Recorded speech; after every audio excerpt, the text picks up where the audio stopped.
Então, aí a gente vai fazer a substituição nas fórmulas. Então, P1, 5, V1, 0,1, T1, 200, igual a P2, 1, V2, 1, e eu quero saber o T2.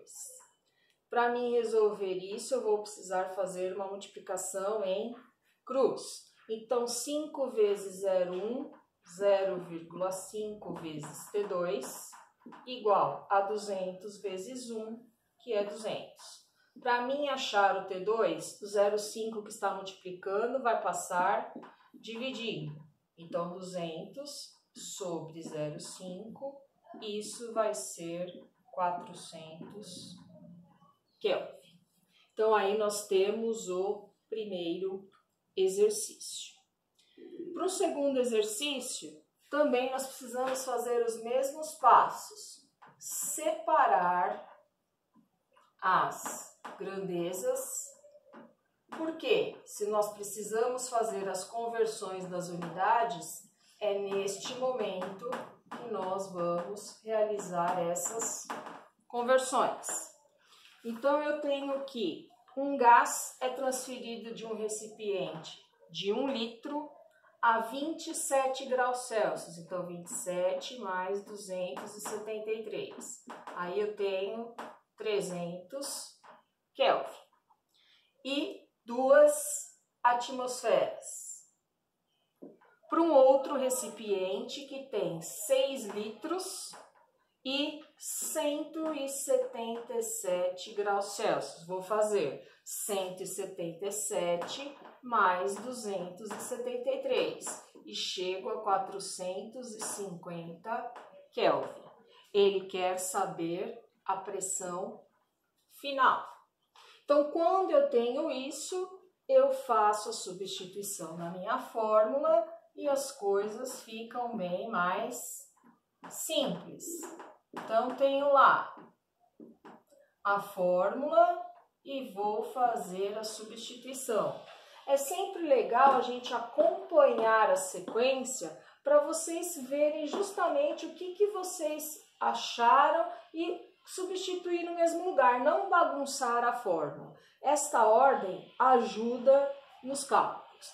Então, P1 é 2, V1 é 1 e o T1 é 300.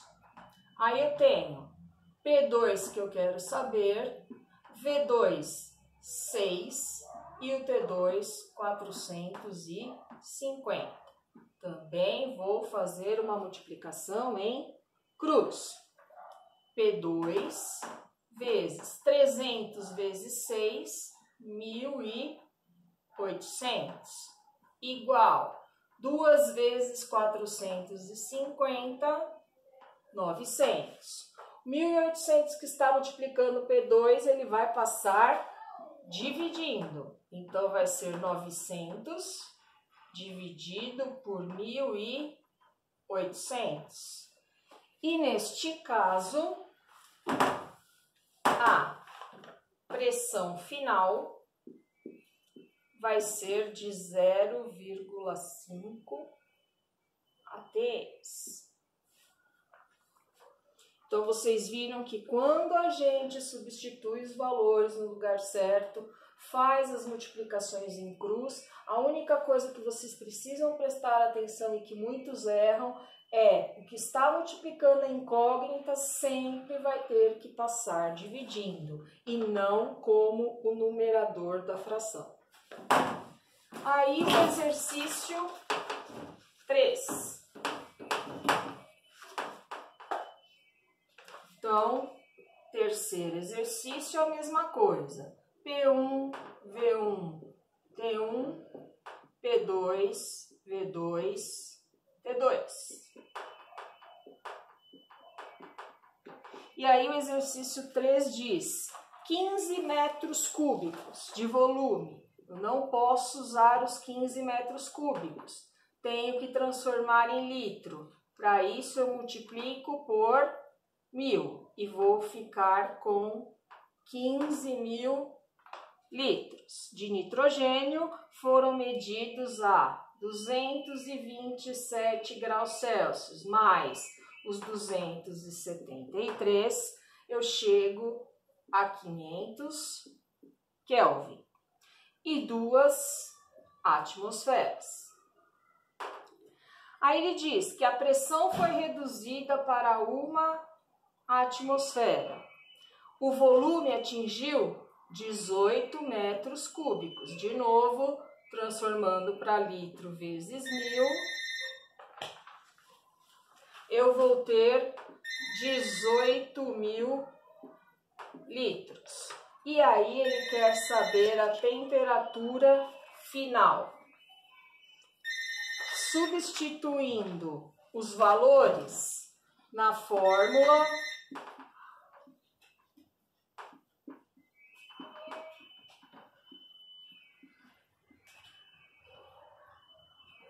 eu vou ter 2 vezes 15.000 sobre 500 igual a 1 vezes 18.000 sobre T2.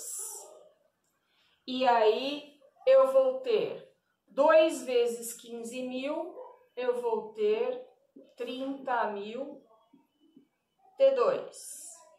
1 vezes 18.000 é 18.000, vezes 500, eu vou ter esta quantidade de 9 milhões. Para mim fazer a divisão, os 30.000 que está multiplicando T2 vai passar dividindo. Então, eu vou ter os 9 milhões dividido por 30.000. Vou cancelando os zeros, porque eu não preciso fazer uma conta deste tamanho. T2, 900 dividido por 3, 300 Kelvin. Então, esses são os exercícios que nós tínhamos a semana passada, tá? Que eram da equação geral dos gases. Esta semana vai para vocês a última equação referente aos gases, que é a equação de Clapeyron.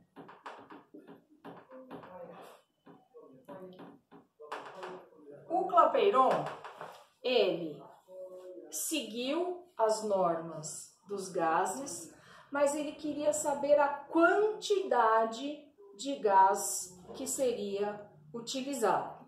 Então, a fórmula dele, a equação dele, continua com a pressão vezes o volume, e aí ele inseriu o número de mols, que já é um conhecido nosso, que nós já tínhamos feito anteriormente, vezes uma constante e vezes a temperatura. As duas coisas novas, o número de mols na fórmula e esta constante. O que acontece? O número de mols, nós vimos que o número de mols é a massa do gás dividido pela sua massa molecular. Nós fizemos lá no começo, quando nós aprendemos a calcular a massa molecular. Diz para vocês que esta sequência ia aparecer de novo. E a constante, este R, que pode ter dois valores, 0,082 ou 62,3. Por que duas constantes? Porque vai depender da unidade da pressão. Então, quando a pressão for ATM, no lugar do R, eu vou usar 0,082. Quando a pressão for milímetros de mercúrio, eu vou usar o 62,3. E as regras continuam as mesmas. A pressão ATM ou milímetros de mercúrio, o volume em litros e a temperatura em Kelvin. O que acontece? Só fórmula foi modificada, mas as leis e as grandezas que a gente trabalha continuam as mesmas.